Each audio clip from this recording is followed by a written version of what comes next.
নমস্কার, আমি ডাক্তার অনুকা রায়।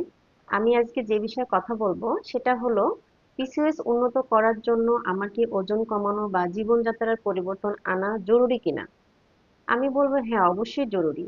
কারণ পিসিওএস এর একটা প্রভাবশালী দিক হচ্ছে যেটা আমাদের ফার্টিলিটিকে উন্নত করে, সেটা হলো ওজন কমানো এবং জীবনযাত্রার ইতিবাচক পরিবর্তন আনা।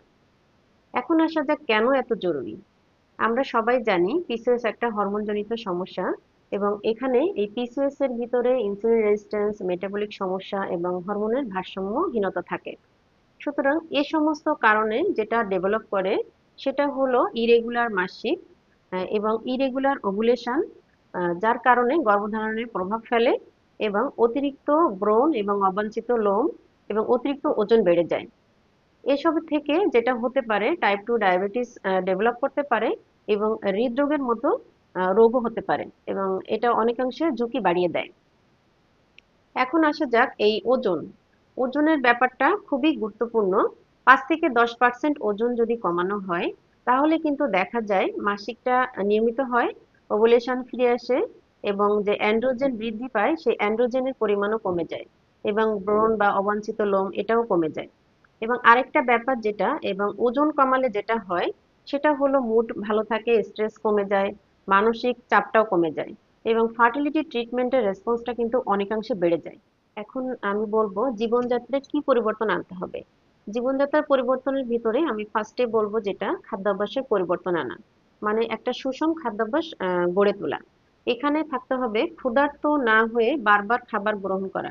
প্রতিদিন 4 থেকে 5 বার খাবার গ্রহণ করতে হবে এবং এক্ষেত্রে খাবারের মানটা হবে লো গ্লাইসেমিক এবং লো কার্বোহাইড্রেট জাতীয় খাবার। এখানে থাকবে ব্রাউন রাইস, ওটস এগুলা এবং প্রচুর প্রোটিন এবং ফাইবার যুক্ত খাবার খেতে হবে। প্রচুর প্রোটিন যেমন ডিম, মাছ, দুধ এগুলা খেতে হবে এবং বাদামও খেতে হবে প্রচুর পরিমাণে। আমাদের কিন্তু প্রচুর পরিমাণে পানিও পান করতে হবে।